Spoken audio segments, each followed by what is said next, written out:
اب بیٹھ جاؤ بھی بس، اب باقی بعد میں کھینچ لیں، اب تشریف بیٹا بس کرو، آ جاؤ ادھر، آ جاؤ ادھر، آ جاؤ۔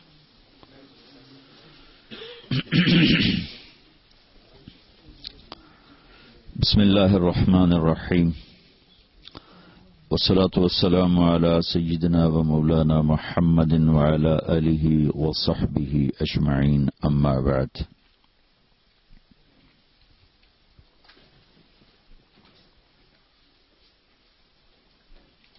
اللہ تعالیٰ نے ہمیں زندگی گزارنے کا وہ طریقہ دیا ہے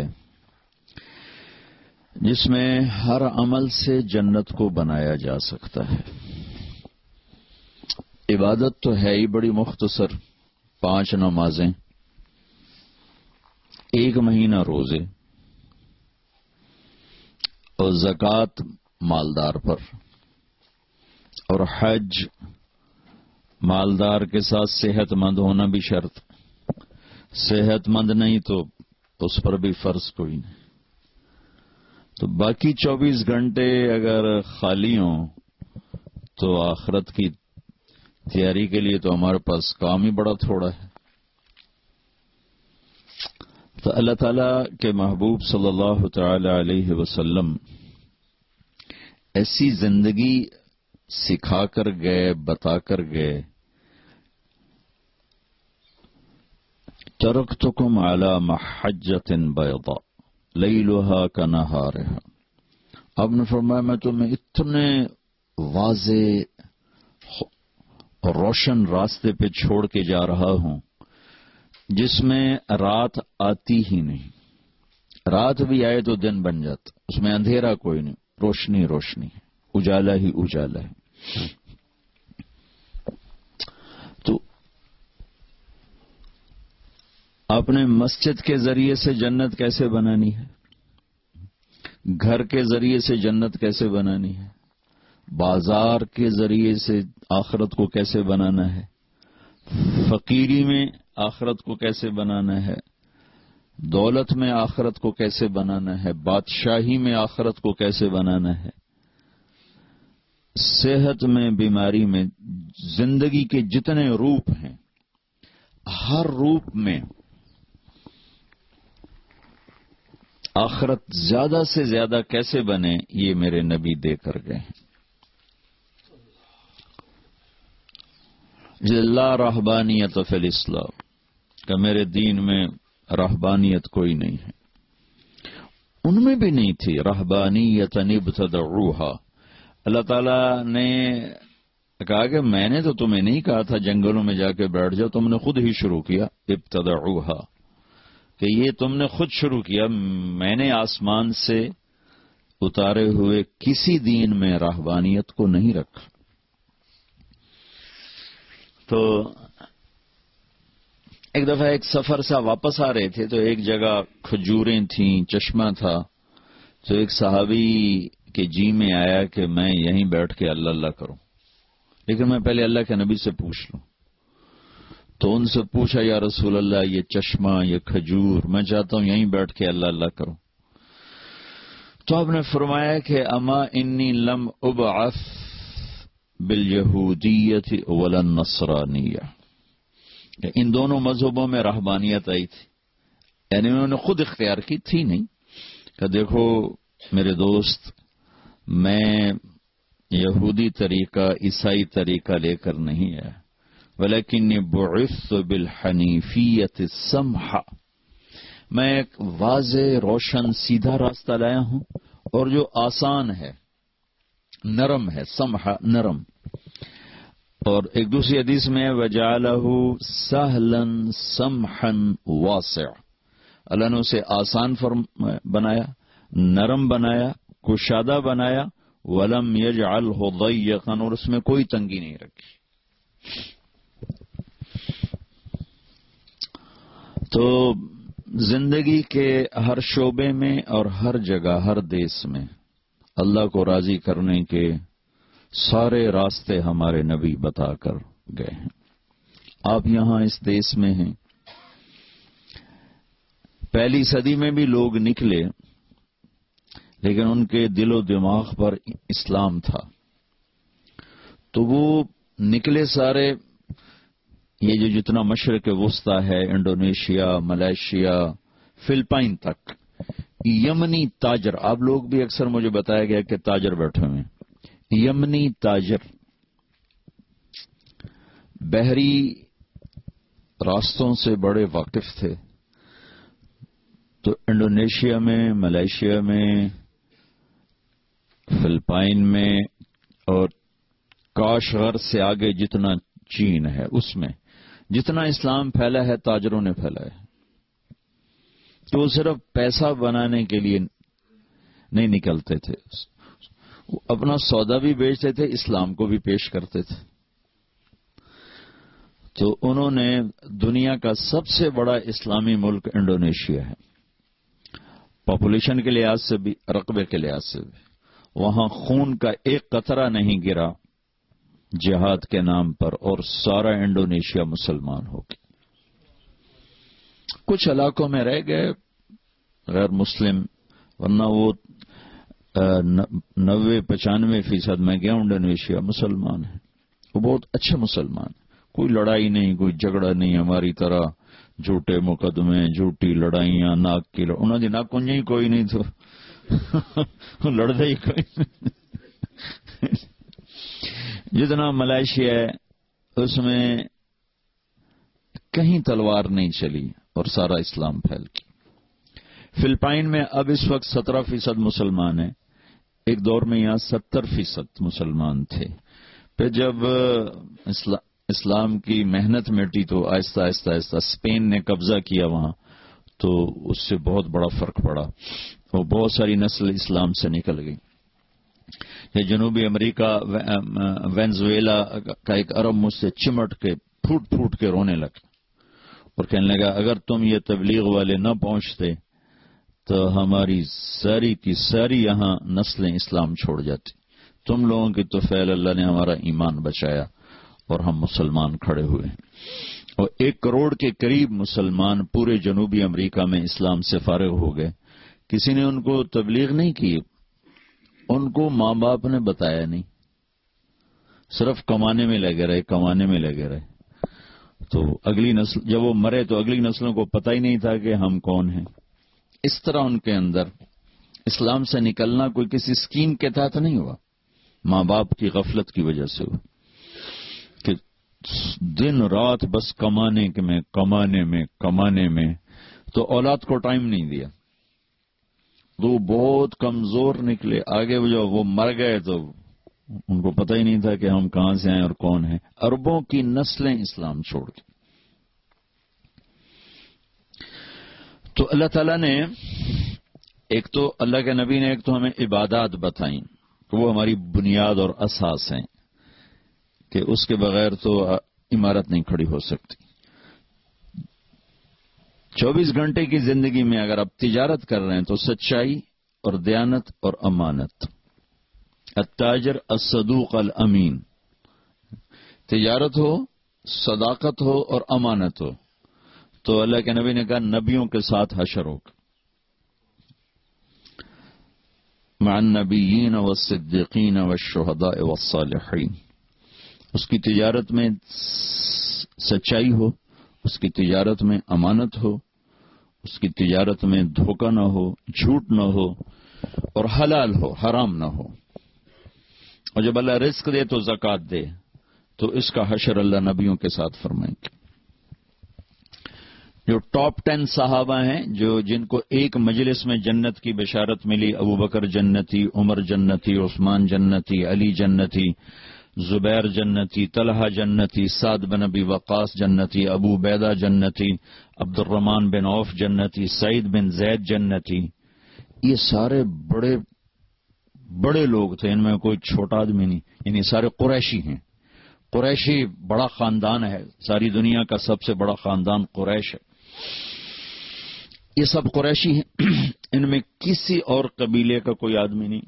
سینکڑوں قبائل تھے عرب کے، صرف قریش میں سے ہیں. پھر یہ سارے بڑے سردار ہیں، کوئی چھوٹا آدمی نہیں. پھر یہ سارے تاجر تھے، کوئی مزدور پیشہ نہیں، کوئی ذمہ دار نہیں، کوئی مزدور نہیں. یا حکمران تھے یا تاجر تھے. ابو بکر، عمر، عثمان، علی، یہ اللہ نے ان کو حکومتیں عطا فرمائیں. سعد بن ابی وقاص، ابو عبیدہ، ان کو اللہ تعالیٰ نے گورنریاں عطا فرمائیں. طلحہ رضی اللہ تعالیٰ عنہ جبکہ کوئی اتنے وسائل نہیں تھے تو ان کے بحری جہاز چلتے تھے تجارت. عبد الرحمن بن عوف کے لیے اللہ کے نبی نے دعا کر دی تھی، اللہ تیری تجارت میں برکت دے، دعا کر دی تھی. تو جب ان کا انتقال ہوا تو 3 ارب 10 کروڑ 20 لاکھ دینار وراثت میں چھوڑے. اے تھوڑے کاغذ دے یورو نہیں، یہ تو ہمیں بنیا بے وقوف بنایا گیا، کاغذ پکڑا کے ہمیں سیٹھ بنا دیا. بلا کاغذاں دی کیڑی گل، ساڑے بڑے لگے جاؤ جتنے مرضی یورو لے لو. یورو پہ، پاؤنڈ بھی پیا، ڈالر بھی پیا، یورو بھی پیا. کاغذ نہیں چھوڑا. 4.5 ماشے کا 1 دینار ہوتا تھا. 4.5 ماشے کا 1 دینار ہوتا تھا. جی کیا جی 25,000 25,000 ٹن تم نے حساب بھی کر لیا؟ بڑا حساب دان ہے بھائی. 25,000 ٹن کہہ رہے سونا بنتا ہے. اور وہ ٹاپ 10 آدمیوں میں سے ہیں، 10 بڑے آدمیوں میں سے ہیں.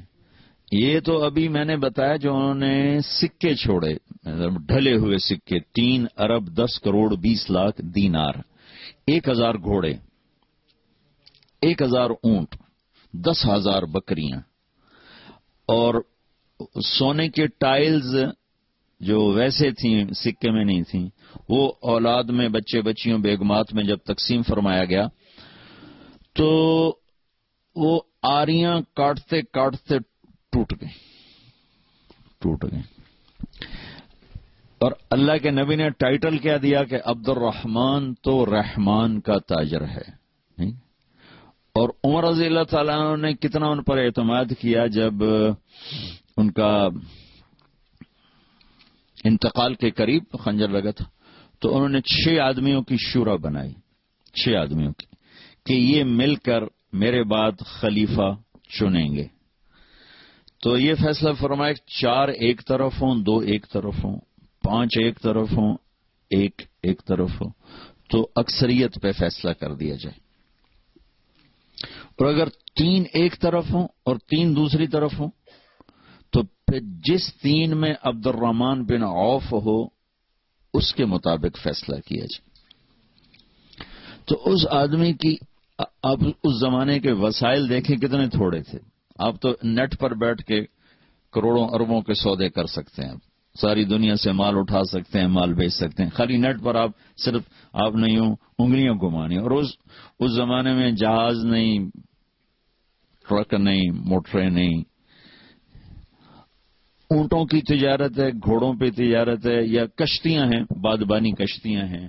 اور اس بندے کو اللہ نے کتنا دیا، اور وہ اللہ کو کیسے راضی کر کے گئے، کس اعلیٰ پیمانے پر اللہ کو راضی کیا کہ 10 بڑے آدمیوں میں ان کا شمار ہوتا.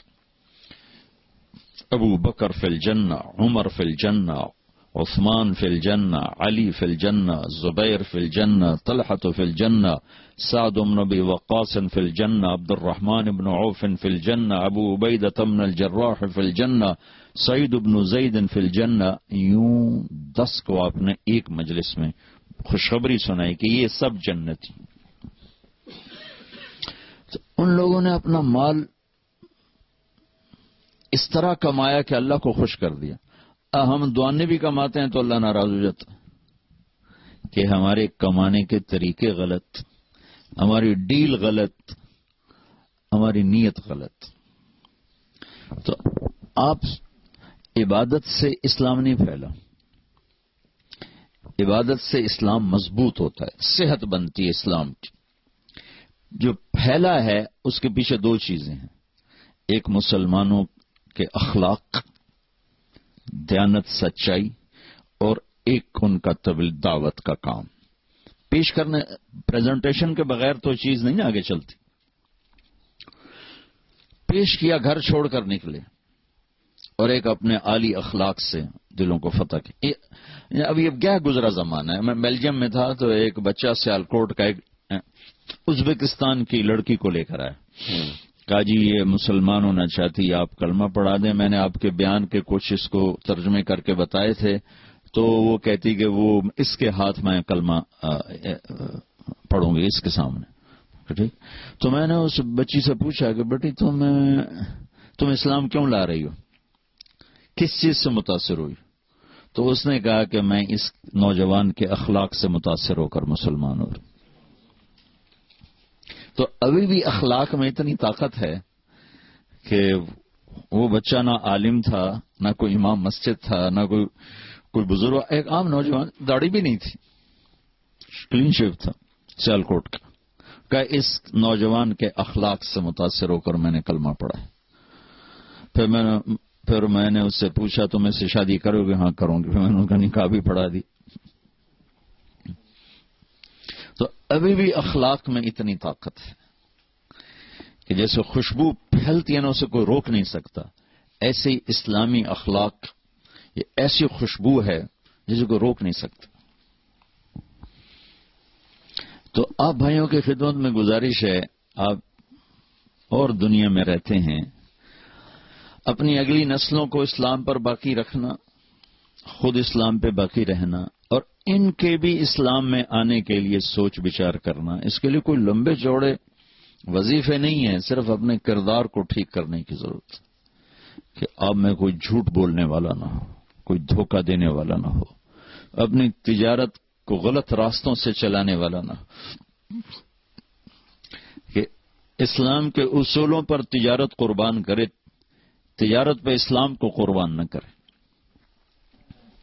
کیونکہ منزل کے متعین کرنے سے راستے بدل جاتے.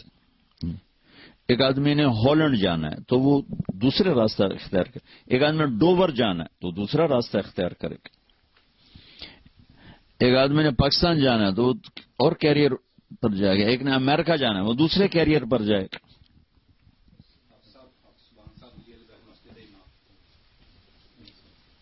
تشریف رکھیں.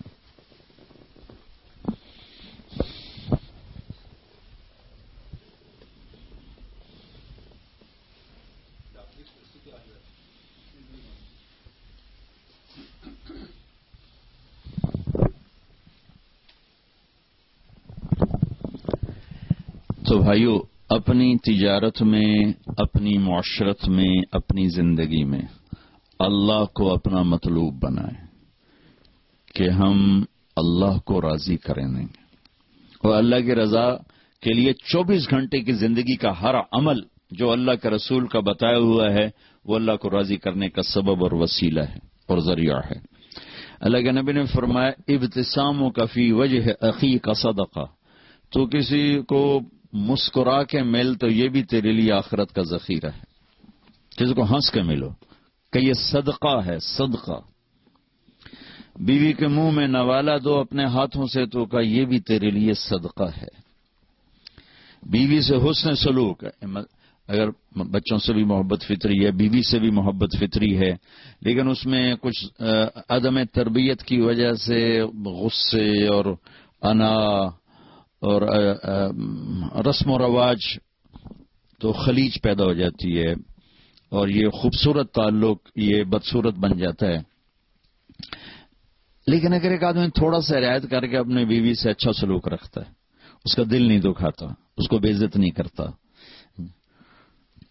اس کو خوار نہیں کرتا، اس کو عزت دیتا ہے، اس میں کوئی کمی ہے تو اس کو برداشت کرتا ہے، تو میرے نبی نے فرمایا سب سے پہلے جو عمل انسان کے ترازو میں تولا جائے گا، سب سے پہلا عمل وہ بیوی سے سلوک تولا جائے گا. اب دیکھ رہے ہیں 24 گھنٹے کی ڈیلنگ ہے، کتنا بڑا ذخیرہ بن گیا. اگر یہی ٹھیک کر رہا ہوں تو کتنا بڑا ذخیرہ بن گیا. میں قرآن کتنا پڑھ لوں گا. میرا ایک دوست ہے، اللہ اس کی زندگی میں برکت دے، وہ تقریباً روزانہ ایک ختم کرتا ہے، اور 3 دن، ایک ہفتہ، ایک دن، یہ اس کے قرآن پڑھنے کا معمول ہے. ہفتے میں ختم، 3 دن میں ختم، 1 دن میں ختم. یہ اس کا سال ہر سال سے معمول ہے. ہر آدمی تو قرآن کا حافظ نہیں ہے کہ اس طرح بیٹھ کے چلے. چند لوگ حافظ ہیں، لیکن شادی تو ہر ایک کی ہوتی ہے. چند ہوتے ہیں جن کو نہیں ملتا یہ رشتہ ان کے اللہ آگے کرے گا. جو مرد عورت بغیر شادی کے مر جاتے ہیں تو اللہ تعالیٰ، اگر وہ جنتی ہیں تو اللہ تعالیٰ ان کو جنت میں پہنچانے سے پہلے آپس میں خود اللہ اپنی ثوابدید پر ان کے نکاح کرے گا، پھر اس کے بعد ان کو جنت میں داخل فرمائے گا. تو اگر میں اپنی بیوی کے ساتھ اچھا سلوک کر رہا ہوں، ایسے بیوی کا پہلا عمل خامن سے سلوک تولا جائے گا. اگر میری بیوی میرے ساتھ اچھا سلوک کر رہی ہے اور میری رعایت کرتی، میرا خیال کرتی ہے، تو یہی جنت کا بہت بڑا عمل بن جاتا. ایک حدیث میں آتا ہے کہ ایک آدمی کا ترازو سٹیبل نہیں ہوگا، کبھی ایسے کبھی ایسے، کبھی ایسے کبھی ایسے. تو وہ نیکی یوں ہو جائے یا گناہ یوں ہو جائے، ایسے نہیں ہو رہا، وہ ایسے ایسے ہو رہا ہے. تو اس پر اتنی ہیبت طاری ہوگی چونکہ آ گئی یا جہنم یا جنت. تو اگر موت ہوتی تو وہ گھبراہٹ سے مر جاتا، وہ موت تو ختم ہو گئی. تو ادھر میں ایک ایسے بادل سا آئے گا اور اس کے رائٹ ترازو میں بیٹھے گا اور اس کو بالکل ایسے کر دے گا، تو اس کی جان میں جان آئے گی اور اس کی جنت کا اعلان ہوگا. تو وہ پوچھے گا تولنے والے سے، بھائی یہ کیا ہے، یہ کیا ہے؟ تو فرشتہ کہے گا یہ تیرے اچھے اخلاق ہیں جنہوں نے آج تجھے بچا لیا. اب اچھے اخلاق تو 24 گھنٹے کی ڈیلنگ کا نام ہے نا. 24 گھنٹے کی ڈیلنگ اچھے اخلاق. عبادات 24 گھنٹے ہو نہیں سکتی. سارا سال روزہ رکھنے والا کوئی نہیں مل سکتا. ساری رات جاگنے والا کوئی کروڑوں میں شاید کوئی ایک ہوگا. لیکن یہ ڈیلنگ تو میں ہر بیوی سے ہے، بچوں سے ہے، دوستوں سے ہے، نوکر سے ہے، ملازم سے ہے، دوسروں اپنوں سے ہے، غیروں سے، غیر مسلم سے. آپ کی تو غیر مسلم سے بھی ڈیلنگ. اگر آپ کے اخلاق اچھے ہیں اور آپ کا بول میٹھا ہے تو اس کو کوئی عمل نہیں پکڑ سکتا. میرے نبی نے فرمایا ساری زندگی کے تہجد گزار، کبھی نہ سویا رات بھر، ساری زندگی کے روزے دار، کبھی نہ روزہ چھوڑا سوائے عید کے. تو یہ تو ممکن نہیں ہے. اگر 1434 سال میں 1400 آدمیوں نے بھی کیا ہو تو یہ بھی زیادہ مجھے نظر آتے ہیں، کیونکہ انسانی فزیک کے بس سے باہر کی بات. کوئی بہت اللہ کے خاص نیک بندوں نے ایسا کیا ہو تو وہ ہو سکتا ہے ضرور کیا ہوگا. لیکن ایک آدمی اپنے اخلاق اچھے کر لے تو اللہ کے نبی کا فرمان ہے یہ اچھے اخلاق والا اس کے برابر آ کے کھڑا ہو جائے گا. کھاتے پیتے سوتے جاگتے اس کے برابر آ کے کھڑا ہو جائے کہ اچھے اخلاق کے ذریعے سے. سعید انور اور یوسف یہ جو ہمارا محمد یوسف کرکٹر تھا نا، جب سعید انور تبلیغ میں لگا تو پھر اس کو فکر چڑھا یوسف یوحنا کا. پہلے تو تھا کوئی ایک جگہ یوسف بیان کر رہا تھا، میں بھی بیٹھا تھا، کہنے لگا میں حیران ہوں، میں 10 سال ان کے ساتھ میں نے کرکٹ کھیلی، کسی نے مجھے اسلام کی دعوت نہیں تھی. اتنے یہ اپنے کام سے دور ہو گئے، اپنے منصب سے دور ہو گئے کہ 10 سال میں ان کے ساتھ رہا، کسی نے مجھے آدھے زبان سے بھی نہیں کہا کہ یار کلمہ پڑھ لیں. یہ تو سعید انور تبلیغ میں لگا تو اس کو فکر چڑھا، وہ پھر اس کو لے کر میرے بیانوں میں لاتا رہا، چھپا کے لاتا تھا، چھپا کے. یعنی میں یوں بیٹھا ہوں، مجمع یوں بیٹھا ہوا تو اس کو بیک ڈور سے لاتا تھا اور ایسے صوفوں کو پیچھے بٹھا دیتا تھا. یہ اس کے ساتھ کرتے کرتے کرتے کرتے آخر اللہ نے اس کے دل میں ایمان ڈال دیا اور مسلمان ہو گیا. تو پھر اس نے کہا کہ میں بھی ظاہر نہیں کر سکتا، میں چاہتا ہوں میری بیوی بھی کلمہ پڑھ لے پھر ظاہر کروں. میں نے کہا ٹھیک ہے. تو 3 سال بعد اس کی بیوی نے بھی پڑھ لیا. تو یہ دونوں میرے پاس آئے، کہنے لگے ہماری طاقت لگ گئی ہے کرکٹ پر، تو جنت کا شارٹ کٹ بتاؤ. Shortcut. میں نے کہا اللہ کے نبی کا فرمان ہے کہ 3 کام جو کر لے گا نا، جنت الفردوس کی چابی مجھ سے لے لے. جنت الفردوس کی چابی ایک توڑنے والے سے جوڑے، ایک حق سے محروم کرنے والے کو اس کا حق دے اور ایک زیادتی کرنے والے کو معاف کر دے اور جنت الفردوس کی چابی لے لے. کہنے لگے تو اوکھے کام میں کوئی سوکھے دس.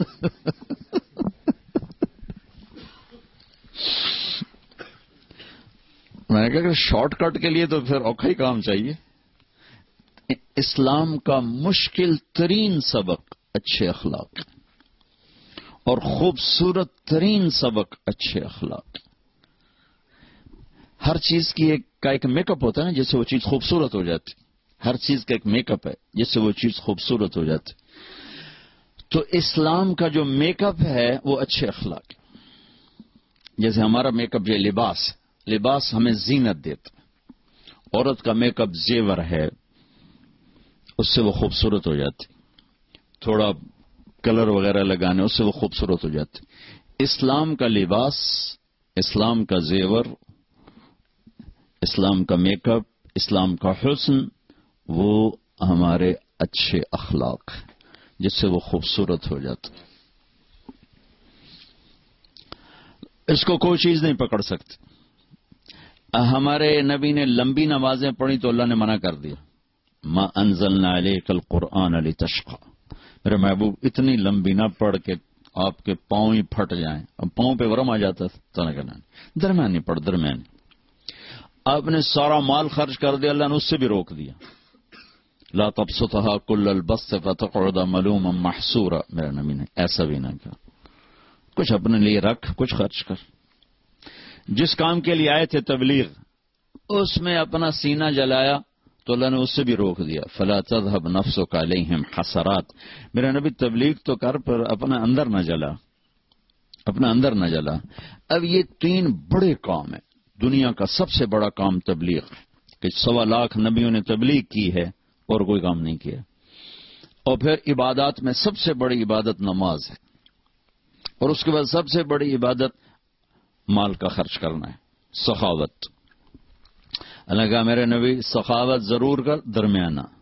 نماز لمبی پڑھ, درمیانی. تبلیغ ضرور کر, اپنے آپ کو ختم نہ کر. اچھا, لیکن جب ہمارے نبی نے اخلاق اچھے دکھائے تو اللہ نے اس پر شاباش دی. انک لعلی خلق عظیم. میرے نبی آپ کا رب آپ کو شاباش دیتا, آپ کے اخلاق بڑے زبردست. اور ایک لفظ ہے عربی میں ذو, ایک ہے اعلی. انک لذو خلق عظیم کا مطلب ہے آپ کے اخلاق بہت عالی شان ہیں. اور انک لعلی خلق عظیم کا مطلب ہے کہ میرے محبوب انسانی تصور میں جتنے بھی اخلاق آ سکتے ہیں اور آئندہ آئیں گے قیامت تک, وہ سب آپ کے غلام بن چکے ہیں. یہ اعلیٰ کا مطلب ہے. تو اللہ اعلیٰ کا لفظ لے کر ہے, زو کا نہیں لائے.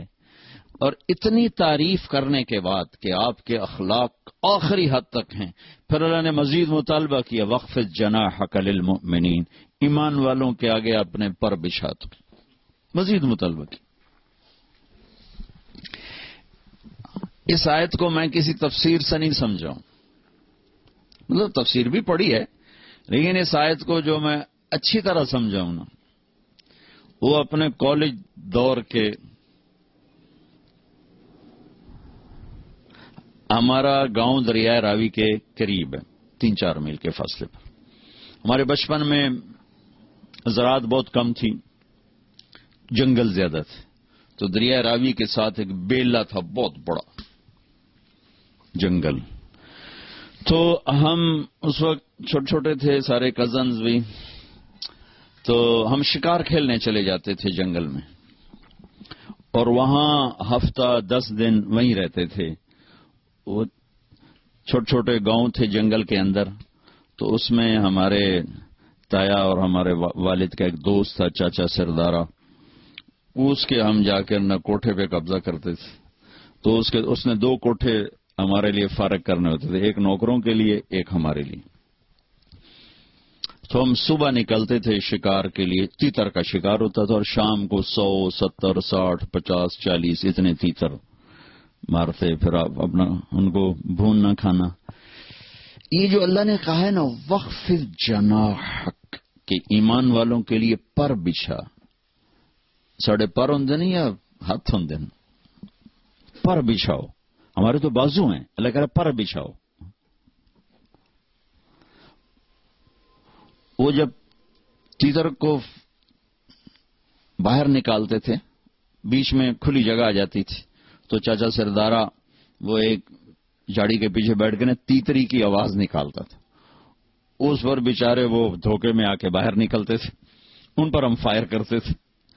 تو جو وہ ایل جی ایس جی ہوتے تھے, وہ چھوٹے چھوٹے چھرے, تو اس کو چھرے لگتے, تھوڑا سا اڑتا اور گرتا, گر کے اپنے پر یوں پھیلاتا تھا ایسے, ٹانگیں ادھر پر ادھر, گردن ادھر, اور یہ وہ زبان حال سے کہتا تھا کہ ہن بشک ذبح کر, ہن بہمیں بھن کے کھا, تے بہمیں تل کے کھا, ہن میں تیرے وس پہ گیا.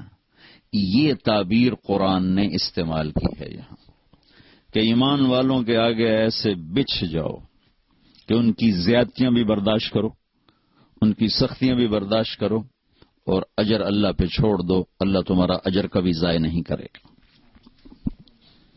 قدردان ہے, قدردان ہے, قدردان ہے.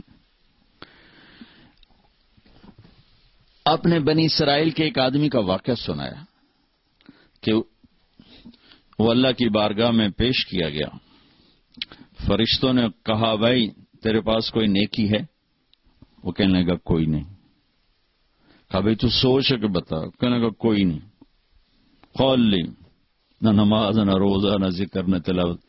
اب ایک کچھ کہنے لگا ہاں ایک ہے. میں تاجر تھا,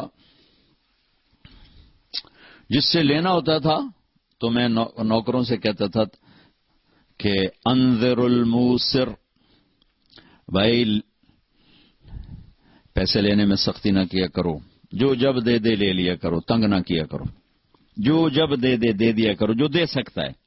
وَتَجَاوَزُوا عَنِ الْمُعْسِرِ, اور جو دینے کے قابل نہیں رہا تو میں کہتا تھا معاف کر دو. کہا اے ایک نیکی ہے جو تسی سمجھو, باقی میرے پلے کھ نہیں. تو اس کا کیس اللہ کے سامنے لگا. تو فرشتوں نے کہا یا اللہ اس کا صحیفہ خالی ہے, یہ ایک بات بتاتا ہے. تو اللہ تعالیٰ نے فرمایا میرے بندے کیا ہے تیرے پاس؟ تو وہ اس نے کہا یا اللہ میں ویسے تو خالی ہوں, بس میں تاجر تھا, تو جن سے پیسے لینے ہوتے تھے اور وہ دے سکتے تھے تو ان کو تنگ نہیں کرتا تھا کہ دو تو دو, وعدہ آ گیا وعدہ آ گیا, ڈھیل دیتا تھا. اور جو دینے کے قابل نہیں رہتے تھے ان کو میں معاف کر دیتا تھا. تو اللہ تعالیٰ فرمائیں گے میرے بندے تو میرے بندوں کو معاف کرتا رہا, چل میں بھی تجھے آج معاف کرتا ہوں. جا. حسن سلوک اتنی بڑی دولت بھائیو, دنیا پھری ہے, 6 بر اعظم کئی دفعہ پھرنے کا موقع ملا ہے. عبادت والے کروڑوں ہیں, علم والے کروڑوں ہیں, حج عمرے والے کروڑوں ہیں, ذکر تلاوت والے کروڑوں ہیں, روزے والے کروڑوں ہیں, اخلاق والے کروڑ اکٹھے کروں تو ایک بھی نہیں ملتا. دکھ سے کہہ رہا ہوں, 10 کروڑ میں شاید میں 10 بھی نہ نکال سکوں جو توڑنے والے سے جوڑتے ہوں, جو زیادتی کرنے والے کو معاف کرتے ہوں, جو نہ دینے والے کو دیتے ہوں. یہ اخلاق کا معیار اللہ کے نبی نے بیان فرمایا ہے. کہ آپ نے کہا ابو ہریرہ اپنے اخلاق تو اچھے کر. کہ یا رسول اللہ وہ کیا ہیں؟ تو جو میں نے پہلے آپ کو حدیث میں کہا, تصل من قطعک, توڑنے والے سے جوڑ, وتعطی من حرمک, جو نہیں دیتا اس کو دے, وتعف عن من ظلمک, جو زیادتی کرتا معاف کرتا. کہ یہ عالی اخلاق ہیں, یہ کر, یہ جنت نہیں جنت الفردوس اے چابی. تو بھائیو اسلامی اخلاق کے ساتھ زندگی گزارو. اپنی تجارت میں سچائی لاؤ, دیانتداری لاؤ, صدق و امانت لاؤ, لین دین میں کھڑے ہو. جس کا دینا ہے وقت پہ دو, جس سے لینا ہے محبت سے اس سے ڈیمانڈ اور مطالبہ کرو, بے عزت نہ کرو. دیکھو میں وہاں چونکہ ساری تجارت دنیا میں ادھار پہ چلی گئی ہے, تو وہاں فیصل آباد کا ایک بازار ہے, سوتر منڈی, جہاں اربوں کے کاروبار روزانہ ہوتے. تو روزانہ سر پاٹ رین, گریبان پاٹ رین, تیری ماں تے تیری فلانی تے تیری فلانی.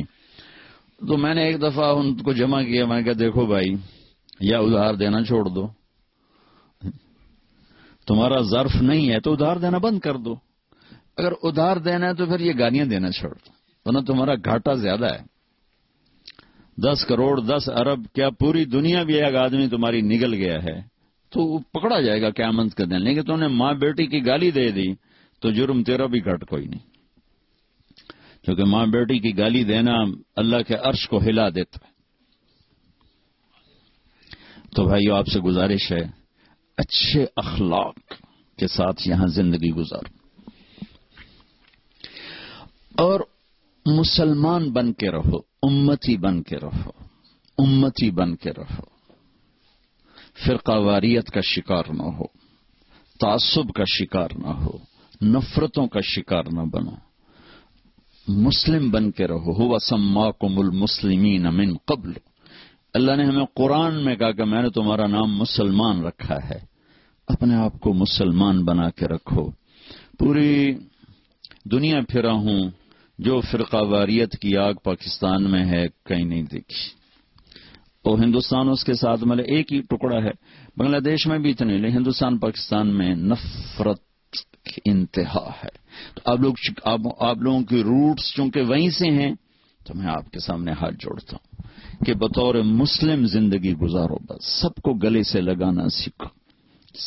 میرے نبی نے تو منافقوں کو بھی گلے سے لگایا کہ اپنے آپ سے دور نہیں ہونے دیا، حالانکہ آپ تو اندر دیکھ رہے تھے کہ یہ سب منافق، لیکن اپنی مجلس سے کسی کو نہیں اٹھایا کہ تو منافق ہے، اٹھ جا میری مجلس سے۔ کسی کو بتایا نہیں سوائے حضرت حذیفہ کے، وہ بھی اس لیے بتایا کہ کل کو کوئی نقصان ہونے لگے تو ایک آدمی کو پتا ہو کہ بھئی یہ آدمی ٹھیک نہیں، کسی کو خبر نہیں دی۔ ایک منافق سردار تھے زید، وہ آ کر کہنے لگے یا رسول اللہ، ایمان یہاں ہے کفر یہاں ہے، ایمان لاتا ہوں، میرے لیے دعا کر دے۔ تو آپ نے اس کے یہاں ہاتھ رکھا کہ اللہ اس کی زبان کو سچا کر دے، دل کو صاف کر دے، اس ایمان سے سینہ بھر دے۔ وہ کہنے لگے یا رسول اللہ، میں منافقوں کا چودھری ہوں، آپ کو سارے منافقوں کا پتہ بتاؤں؟ آپ کو تو پہلے ہی پتہ تھا، لیکن چونکہ اور لوگ بیٹھے تھے کہ نہیں بنے کسی کا نہیں بتانا، جو آئے گا ہم سینے سے لگائیں گے، جو نہیں آئے گا اس کا معاملہ اللہ پہ چھوڑیں گے۔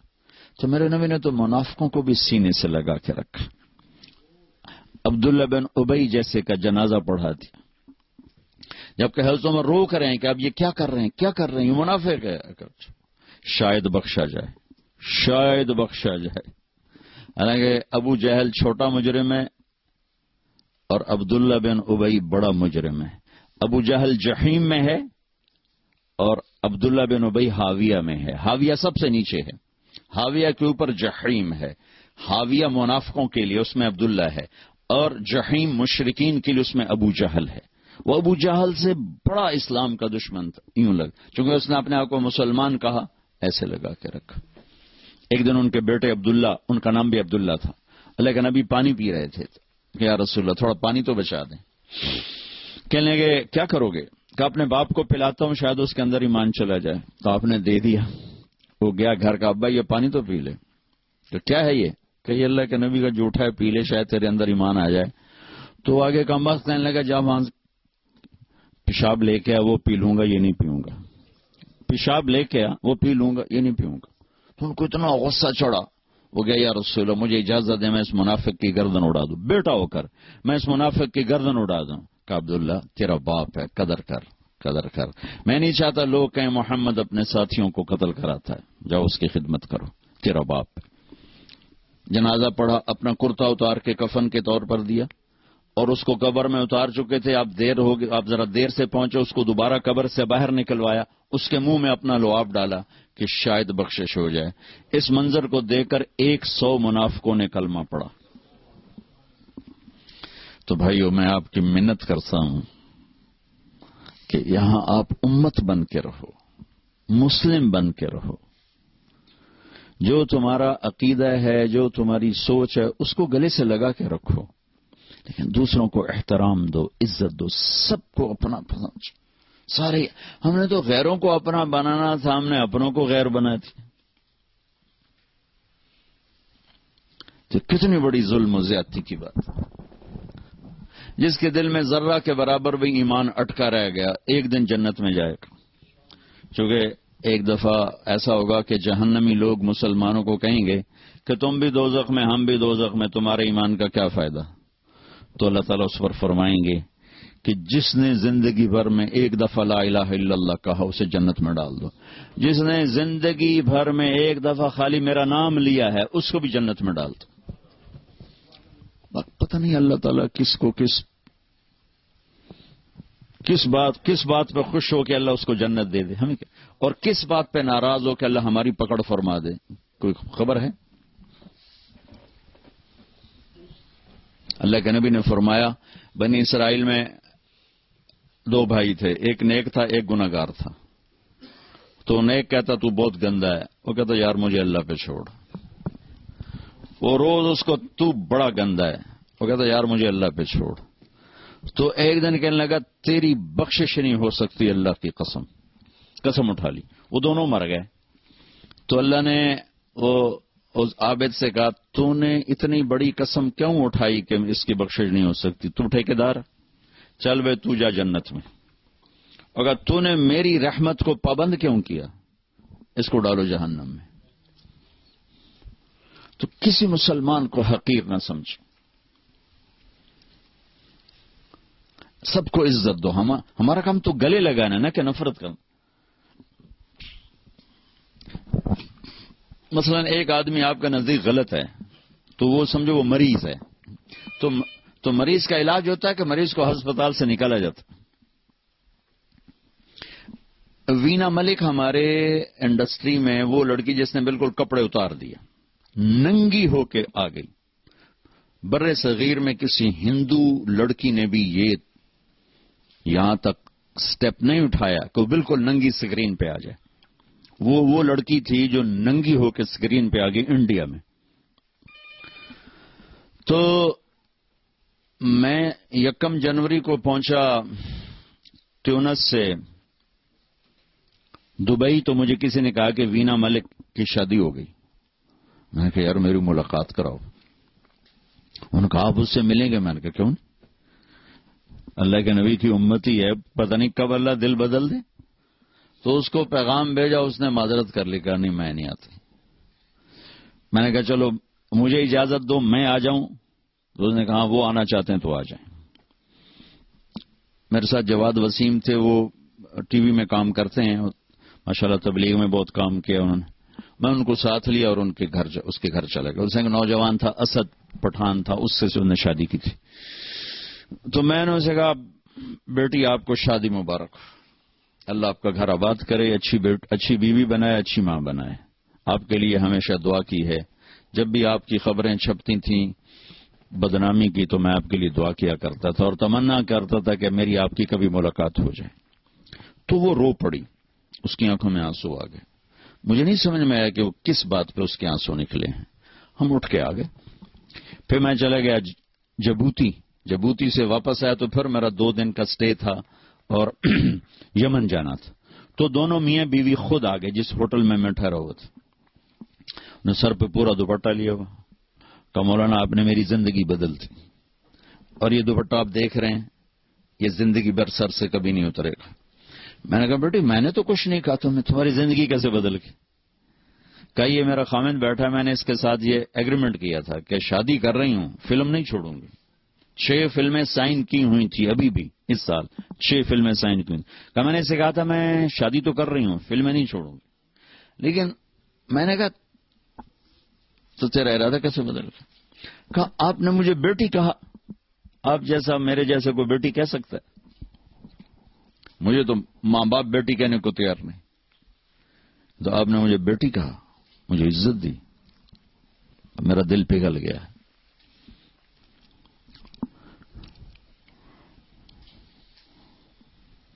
تو ہمارا کام تو قریب کرنا ہے، دور کرنا تو ہمارا کام نہیں ہے۔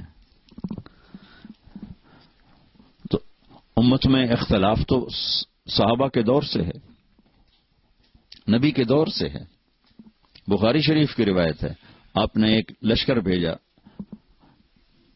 یہودیوں کا علاقے پر حملہ کرنے، بنو قریظہ۔ فرمایا کہ من کان یؤمن باللہ والیوم الاخر فلا یصلین العصر الا فی بنی قریظہ۔ کہ جو اللہ اور آخرت پر ایمان رکھتا ہے وہ عصر کی نماز بنو قریظہ کے علاقے میں جا کے پڑھے، اور نماز کا وقت پہلے ہی داخل ہو چکا تھا اور ان کو روانہ کیا۔ بنو قریظہ رہتے تھے قباء سے آگے، یہ مسجد قباء ہے نا، اس سے بھی آگے رہتے تھے، ان کے ابھی کھنڈرات وہاں ہیں۔ نماز کا وقت تنگ ہو گیا تو صحابہ نے تو وہ لشکر میں سے بعض وہ بھائی نماز پڑھو، نماز قضا ہو رہی۔ دوسروں نے کہا بھائی اللہ کے نبی نے کہا تھا بنو قریظہ میں پڑھنی۔ انہوں نے کہا اس کا مطلب یہ نہیں تھا کہ قضا کر دو، اس کا مطلب تھا جلدی پہنچو۔ دوسروں نے کہا بھائی ہمیں یہ نہیں پتا، جو کہا ہے ویسے کریں گے۔ انہوں نے کہا بھائی ہم نماز نہیں چھوڑ سکتے۔ تو صحابہ دو جماعتوں میں تقسیم ہو گئے، ایک نے وہاں کھڑے ہو کے عصر پڑھی، ایک نے آگے جا کے قضا پڑھی۔ اگلے دن اللہ کے نبی تشریف لے گئے۔ اب دیکھیں دو بالکل اپوزٹ سمت ہیں، یا یہ غلط ہیں یا یہ غلط، یا ٹھیک ہیں یا یہ ٹھیک ہے۔ تو دونوں نے اپنا معاملہ پیش کیا، اب خاموش رہے۔ خاموش رہنے نبی کے خاموش رہنے کا مطلب تصدیق ہوتا ہے کہ تم نے بھی ٹھیک کیا ہے، تم نے بھی ٹھیک کیا۔ تو ہمیں سینہ کھلا رکھے۔ عبداللہ بن عمر رفع یدین کرتے تھے، عبداللہ بن مسعود نہیں کرتے تھے۔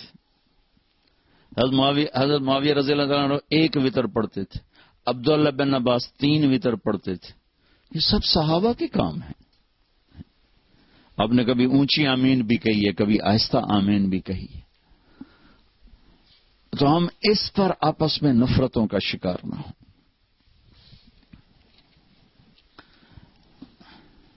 ہماری جماعت آ رہی تھی تو ایک جگہ نماز کے لیے رکے، مغرب کی نماز تھی، تو امام صاحب نماز پڑھا رہے تھے، تو پیچھے کوئی اہل حدیث بھائی تھے، انہوں نے زور سے آمین کہی۔ سلام پھیرتے ہی امام آخر لگا کڑا کتا بھوکیا، کڑا کتا بھوکیا۔ جب امام مسجد اتنے جاہل ہوں گے تو بیچاری عوام کا کیا حال ہوگا؟ وہ بھی کوئی شیر دا پتر یوزا کیا سوراں نو کتے بھوکدے رہ جاندے، سوراں نو کتے بھوکدے رہ جاندے۔ مطلب دونوں نے ظلم کی انتہا کر دی۔ میرے نبی نے اونچی آمین بھی کی ہے، آہستہ آمین بھی کی، رفع یدین کیا بھی ہے، چھوڑا بھی ہے۔ اللہ نے اپنے نبی کی سنتوں کو پوری امتوں میں تقسیم کر دی۔ میرے نبی کے زمانے میں ایک اذان تھی جس میں اشہدو ان لا الہ الا اللہ، اشہدو ان لا الہ الا اللہ، اشہدو ان محمد رسول اللہ، اشہدو ان محمد رسول اللہ۔ یہ تو ہماری اذان ہے نا۔ ابو محذورہ اللہ کے نبی کی موجودگی میں ایک اذان دیتے تھے، اشہدو ان لا الہ الا اللہ، اشہدو ان لا الہ الا اللہ، اشہدو ان محمد رسول اللہ، اشہدو ان محمد رسول اللہ، اشہدو ان لا الہ الا اللہ، اشہدو ان لا الہ الا اللہ، اشہدو ان محمد رسول اللہ، اشہدو ان محمد رسول اللہ۔ 4 دفعہ کہتے تھے، مکے میں اذان ہوتی تھی۔ تو میں یہ بات کہا کرتا تھا کہ اللہ اپنے نبی کی ہر سنت کو زندہ رکھے ہوئے ہے۔ جس کام کو آپ نے زندگی میں ایک دفعہ کیا اور چھوڑ دیا وہ بھی کہیں نہ کہیں زندہ ہے۔ تو یہ اذان مجھے کہیں نہیں نظر آئی، نہ کہیں سنی۔ خیال آتا تھا یار اے اذان کبھی نہیں سنی۔ ابھی میں جب موریتانیہ گیا، موریتانیہ، تو وہاں میں نے اذان سنی تو یہ اذان تھی 4 دفعہ۔ تو چونکہ فجر کا وقت تھا تو کبھی کبھی حرم شریف میں بھی تہجد کی نماز میں یہ اذان ہوتی ہے۔ میں نے سمجھا شاید یہ وہی تہجد والا قصہ ہے، لیکن جب ظہر کی اذان بھی ویسی ہوئی، عصر کی بھی ہوئی، مغرب کی بھی، پھر میں نے پوچھا، میں کہا یار اے تھوڑی اذان کیویں ایویں ہی ہے سارا سال ہے؟ انہوں نے کہا ہم یہی اذان دیتے ہیں۔ میں نے کہا واہ میرے مالک، آج میری بات پر تو نے مہر لگا دی کہ میں یہ کہا کرتا تھا کہ اللہ نے اپنے نبی کی ہر ادا کو زندہ رکھنا ہے۔ کوئی کہیں پر زندہ ہے، کوئی کہیں پر زندہ ہے، کوئی کہیں پر زندہ ہے، کوئی کہیں پر زندہ ہے۔ تو بھائیو امت بن کے رہو، مسلمان بن کے رہو، آپس میں نفرتوں کا شکار نہ ہو، تو آپ کی پریزنٹیشن بہت زبردست ہو جائے گی۔ پریزنٹیشن پر لوگ کتنے پیسے خرچ کرتے۔ میں روڈ پہ رکا، ایک میڈیسن لینی تھی بالکل سستی سی، تو ادھر میڈیکل سٹور تھا جہاں میری گاڑی روکی، تو میں نے بھیجا، میں نے کہا یار دوائی لو۔ پھر میری نظر ادھر پڑی تو ایک بڑا خوبصورت میڈیکل سٹور تھا، اس میں لائٹیں جل رہی تھیں، شیشے لگے تھے۔ میں کہا یار ادیا میں نے ادو نہ لے ادو جا کے لے۔ عام میڈیسن تھی، مطلب کوئی ایسی نہیں بھی جس میں کوئی ہیرا پھیری کیا ہو، مہنگی دوائی تھی، 15-20 روپے کا پتا. صرف اس کی جو پریزنٹیشن تھی نا، اس نے میرے 20 روپے ادھر لگوا دی. تو ہم اسلام کو خوبصورت پیش کریں، اسلام پر دھبا نہ بنے، اس کو اتنا خوبصورت کر کے پیش کرو کہ لوگ آپ کی تجارت سے مسلمان ہوں، آپ کے بول سے مسلمان ہوں، آپ کے آپس کے سلوک سے مسلمان ہوں، آپ کی آپس کی محبت سے مسلمان ہوں. تو یہ گزارشات ہیں، لیکن یہ چیز سیکھنے سے آتی ہے، ایسے تھوڑی آتی. تبلیغ کا کام اس وقت دنیا میں صدیوں کے بعد ایک ایسی محنت زندہ ہوئی ہے جس نے اسلام کو بطور اسلام پیش کیا ہے اور دین کو بطور دین پیش کیا ہے، اور نفرت کا ایلیمنٹ کوئی نہیں، تعصب کا ایلیمنٹ کوئی نہیں. بروں کو بھی سینے سے لگانا سیکھا ہے، غیروں کو بھی اپنے سینے سے لگانا سیکھا ہے. تو اللہ کا فضل و کرم سے کتنے لوگوں کی زندگیاں بدل رہی ہیں. تو آپ سے گزارش ہے، ایک فرائض میں نماز نہ چھوڑیں، جہاں بھی ہو نماز کا اہتمام فرمائیں.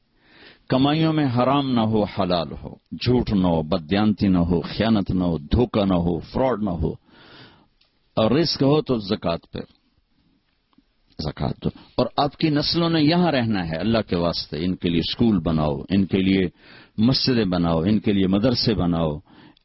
اگلی نسل کے لیے سوچو کہ ہم ان کو کچھ دے کر جائیں. کل میرا جہاں بیان تھا، اتنا بڑا اسکول انہوں نے بنایا ہوا تھا، وہاں بچے ان کی عربی زبان سیکھ رہے تھے.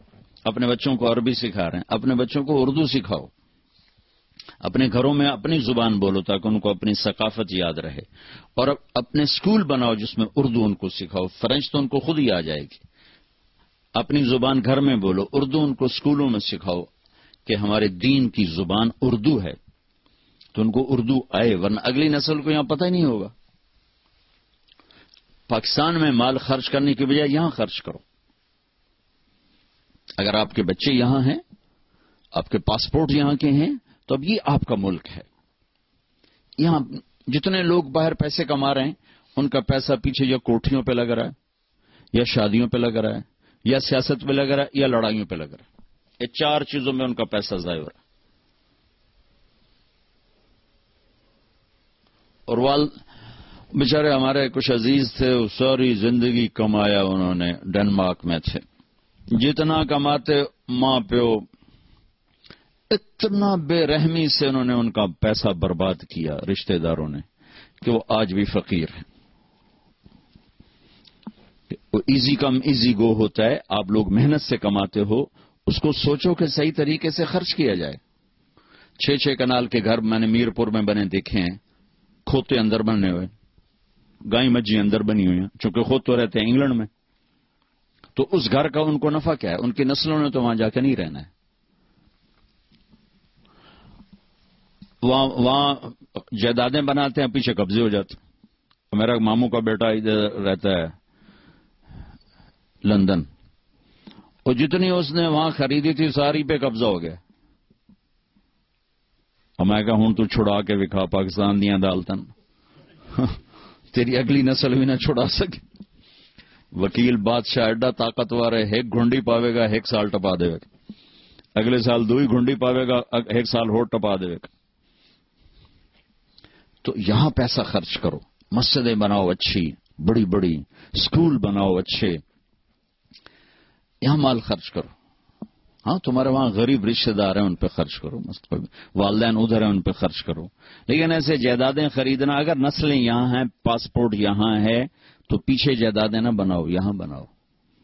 یہاں ان کے لیے پروگرام دے کر جاؤ، یا ان کے لیے مساجد دے کر جاؤ، یا ان کے لیے اسکول دے کر جاؤ، یہاں ان کے لیے مدرسے دے کر جاؤ، تاکہ اگلی نسل کے پاس اسلام کو لینے کا راستہ تو ہو. ماشاءاللہ انگلینڈ میں جا کر دیکھو انہوں نے کیسے اسکولوں کے جال بچھا دیے، مدرسوں کے جال بچھا دی.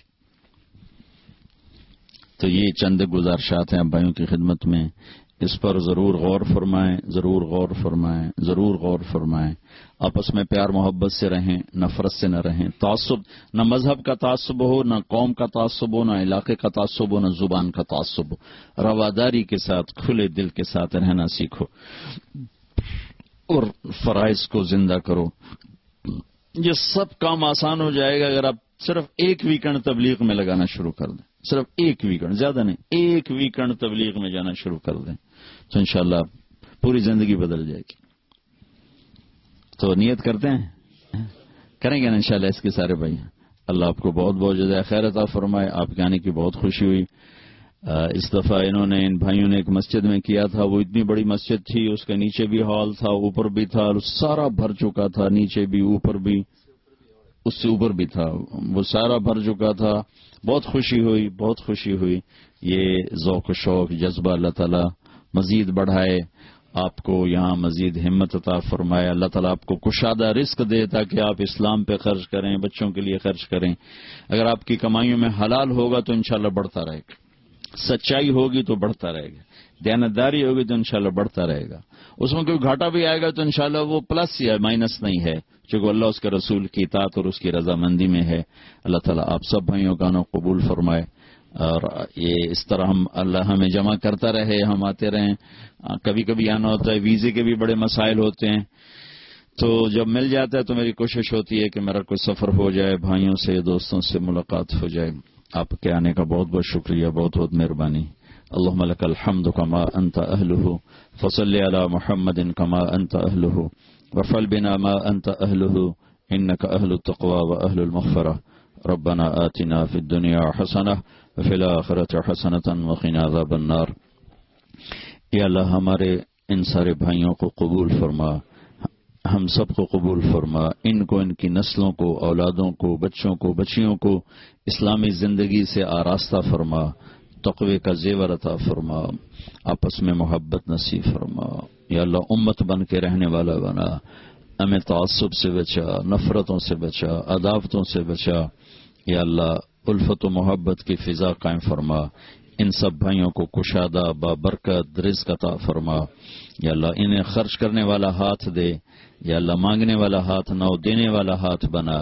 یا اللہ یہاں ان ہماری نسلوں کے لیے اسکول، مدرسے، کالج، یونیورسٹیاں مسلمان بنانے والے بنے. ان کو اتنے اسباب عطا فرما، یہ ان کو یہاں اسلام کے پھیلنے کا ذریعہ بنا، سچائی والا بنا، صدق والا بنا، امانت والا بنا، دیانت والا بنا. یا اللہ، یا اللہ، یا اللہ ان ساری جو ہماری نسلیں یہاں ضائع ہو گئیں اور اس گندے ماحول کا شکار ہو گئیں، وہ ہمیں واپس لوٹا دے، وہ ہمیں واپس لوٹا دے، وہ ہمیں واپس لوٹا دے. جو ہمیں بیمار ہیں صحت دے دے، جو تنگی کا شکار ہیں فراخی عطا فرما دے، جو ہم میں سے آگے چلے گئے ان کے درجے بلند فرما، جب ہم جانے لگیں تو ایمان پہ خاتمہ نصیب فرما. وصلی اللہ تعالی علی النبی الکریم. آمین برحمتک.